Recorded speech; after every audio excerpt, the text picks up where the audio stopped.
வணக்கம்.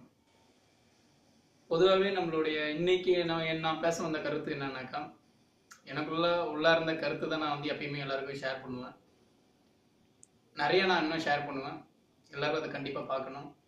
என்ன ரீசன்னாக்கா, இப்போ வந்து பொதுவா வந்து கம்யூனிட்டி, என்ன கேஸ்ட், ஒருத்தவங்க இப்ப அரசியல்ல இருக்கவங்களும் சரி, நாட்டு நடப்புல இருக்கவங்களும் சரி, பொதுவா பேசுறது வந்து ஜாதி. அந்த ஜாதிய வந்து வெளிய சொல்றதுக்கு வந்து நெறைய பேர் வெட்கப்படுவாங்க. நெறைய பேர் வந்து ஒருத்தவங்க ஜாதிய சொல்றதுக்கு வெட்கப்படுவாங்க. ஒருத்தவங்க வெட்கப்பட மாட்டாங்க. அப்படி இருக்கும்போது நெறைய பேர் சொல்றது வந்து என்னன்னாக்கா, ஜாதி ஜாதி வந்து எதனால வருது? இப்போ நெறைய பேர் வந்து ஜாதிய ஒழிக்கணும் அப்படின்னு சொல்றாங்க. தீண்டாமைய ஒழிக்கணும் அப்படின்னு சொல்றாங்க. அந்த மாரி ஒழிக்கணும்னு நினைக்கிறவங்க, ஏன் சின்ன குழந்தையில இருந்தே அத வர்றதுக்கு அவங்க வழிவகுக்குறாங்க.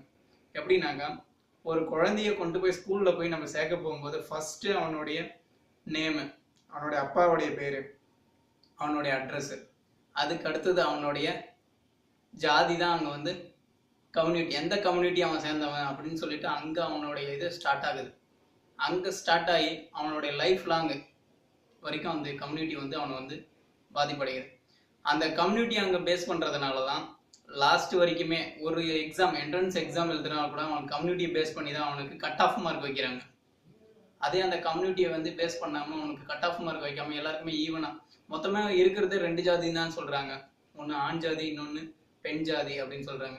அதே மாதிரி ஆண் ஜாதி பெண் ஜாதி அப்படின்னு நம்ம வந்து கம்பல்சரி நாட்டுல எல்லாருக்குமே ஈவனா வரணும்னாக்க கம்பல்சரி ஜாதியை ஒழிக்கணும். ஜாதியை ஒழிச்சா மட்டும்தான் கம்பல்சரி எல்லா பேருமே ஈவன் ஆகுங்க. அதே டைம்ல எல்லாரும் ஈவனா நம்மளுக்கு வரணும்னாக்கா, சின்ன குழந்தையில இருந்து லாஸ்ட் வரைக்கும் எல்லா விதமான கவர்மெண்ட் ஃபெசிலிட்டிஸ் எல்லா அப்ளிகேஷன்லயுமே அஞ்சாவதா இருக்கிற காலம் வந்து கம்யூனிட்டி.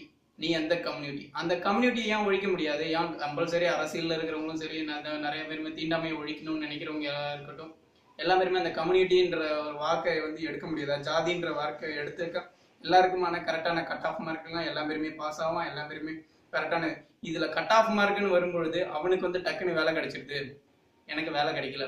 அப்ப இவனுக்கும் அவனுக்கும் உள்ள ஒரு சின்ன பிரச்சனை அதுலதான் தூண்டப்படுது. இந்த மாதிரி சின்ன சின்ன விஷயமாட்டு தூண்டப்பட்டு தூண்டப்பட்டு தூண்டப்பட்டு அவன் ஒதுக்கப்பட்டுட்டான், இவன் தூக்கப்பட்டுட்டான் அப்படின்னு சொல்லி நினைக்கும் போதுதான் அவங்களுக்குள்ளார இரு பிரிவினர், மூணு பிரிவினர், 4 பிரிவினர்னு சொல்லி இந்த பிரிவினருடைய கணக்கு வருது. மற்றவங்களுக்கு கிடைக்க வேண்டிய மெச்சாரிட்டி நம்மளுக்கு கிடைக்கல அப்படின்னு சொல்லி மற்றவங்களுக்கு வந்து போறாங்க. இந்த போறாம மற்றவங்க வந்து எக்கனாமிக்ல நல்லா உயர்ந்த நிலைமைக்கு போயிருக்காங்க, நம்மளால உயர்ந்த நிலைமைக்கு போக முடியல அப்படின்னு நினைக்கும் போது கேட்டாக்க கம்யூனிட்டி. இத்தனை இடத்துல இந்த கம்யூனிட்டி வந்து பேஸ் பண்றாங்க. மணியோடைய பேக் சைட்ல கம்யூனிட்டி, மணியை சம்பாதிக்கிற இடத்துல கம்யூனிட்டி, அப்ப அவன் ஈச் அண்ட் எவரி சுவாசிக்கும் போது கம்யூனிட்டி. அப்ப இந்த கம்யூனிட்டி வந்து எல்லா இடத்துலயுமே வந்து கரெக்டா கிருத்தியமா போறதுனால ஏகப்பட்ட பிரச்சனை, ஏகப்பட்ட இது வருது. ஒரு சின்ன குழந்தை, அவனுக்கு சின்ன குழந்தையும் அவன் பிறக்கும் போது அவனுடைய கம்யூனிட்டி என்னன்னு அவனுக்கு தெரியாது. ஆனா அந்த கம்யூனிட்டி அவன் வந்து ஸ்கூல்ல போய் ஸ்டார்ட் பண்ணும்போது அவனுடைய டிசியில வந்து அவன் முதல்ல குறிப்பிடுறது வந்து எந்த கம்யூனிட்டி சேர்ந்தவன். நீ வெளியில போகும்போது நான் ஒன்னு கேட்கிறேன், தப்பா நினைச்சிக்க மாட்டீங்க, என்னப்பா நீங்க யாரு, நீங்க என்ன ஆளுங்க அப்படின்னு தான் கேட்கறாங்க. எடுத்த உடனே நீங்க என்ன ஆளுங்கன்னு தான் கேட்கறாங்க. அப்போ அவன் வந்து தன்னுடைய ஜாதிய வெளியே சொல்ல வேண்டி இருக்கு.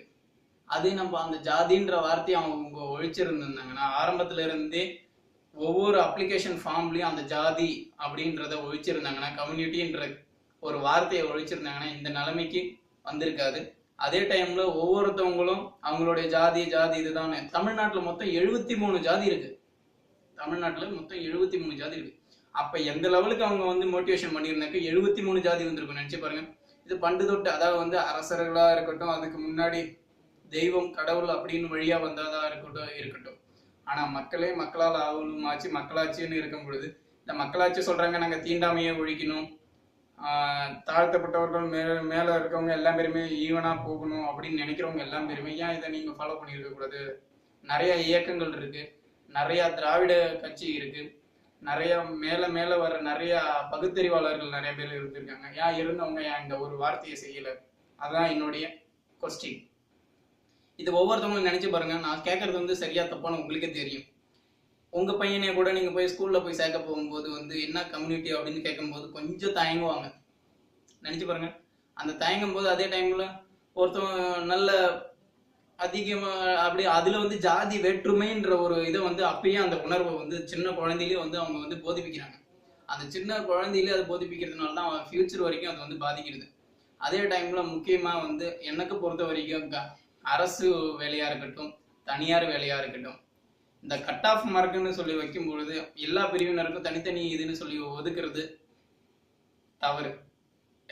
என்னுடைய உள்ளார்ந்த கருத்து. ஒருத்தவனுக்கு 21%, ஒருத்தவனுக்கு 118% தான் அந்த பிரிவினருக்கு, இன்னொரு பிரிவினருக்கு 1% தான் அந்த பிரிவினருக்கு அப்படின்னு சொல்லி ஒவ்வொரு பிரிவினருக்கும் எதுக்கு அந்த மாதிரி பிரிவினருக்கு தனித்தனியா நீ சதவீதத்தை எதுக்கு ஒதுக்குற? எல்லாருக்குமே காமனா கொடுக்க வேண்டியதானே. எல்லாருக்குமே காமனா கொடுத்துருந்தேன். இந்த பிரிவினருடைய இது அவங்க உள்ளவங்க மேல இருக்காங்க, இவங்க கீழே இருக்கிறாங்க, அவங்க எக்கனாமிக்ல கம்மியா இருக்காங்க, இவங்க எக்கனாமிக்ல அதிகமா இருக்காங்க. இந்த பிரச்சனையை தூண்டுறது யாரு? அப்போ யாரு அந்த பிரச்சனையே தூண்டுறது யாரு அப்படின்னு சொல்லி நினைச்சு பாருங்க. கொஞ்சம் யோசிச்சு பாருங்க. ஏன் இதுக்கு அவசரம்? எல்லா பேருமே கொஞ்சம் ட்ரை பண்ணக்கூடாது? எல்லா பேருமே கொஞ்சமாவது அவங்கவுங்களுக்கு முடிஞ்ச உதவியை அவங்கவுங்களுக்கு தகுந்த தானே ஹெல்ப் பண்ணிக்கிற போல தானே. அதே போலதான் நம்மளுடைய கம்யூனிட்டியில இருக்கிறது எடுக்கணும். கம்பல்சரி நம்மளுடைய சர்டிபிகேட்ல கம்யூனிட்டி, நீ எந்த கம்யூனிட்டி அப்படின்றத எடுக்கணும். எல்லா பேருமே இந்தியன், எல்லா பேருமே இந்தியன். நம்ம எல்லா பேருமே ஆண் மட்டும்தான் இருக்கோம், ஆண் பெண் நம்ம 2 பேர் தான் இருக்கோம், 2 பிரிவினர் தான் இருக்கோம் அப்படின்னு சொல்லி நம்ம நினைச்சோம்னாக்கா இத்தனை பிரச்சனைகளே வராது. இது உங்களுக்கு பிடிச்சிருந்தா என்னோட வீடியோ லைக் பண்ணுங்க. இதுல ஏதாவது உங்களுக்கு தப்பா தெரிஞ்சதுன்னா கமெண்ட் பண்ணுங்க. இனிமே யாரோடைய மனசாவது புண்படுற மாதிரி நடந்திருந்தாக்கா மன்னிக்கணும். நன்றி.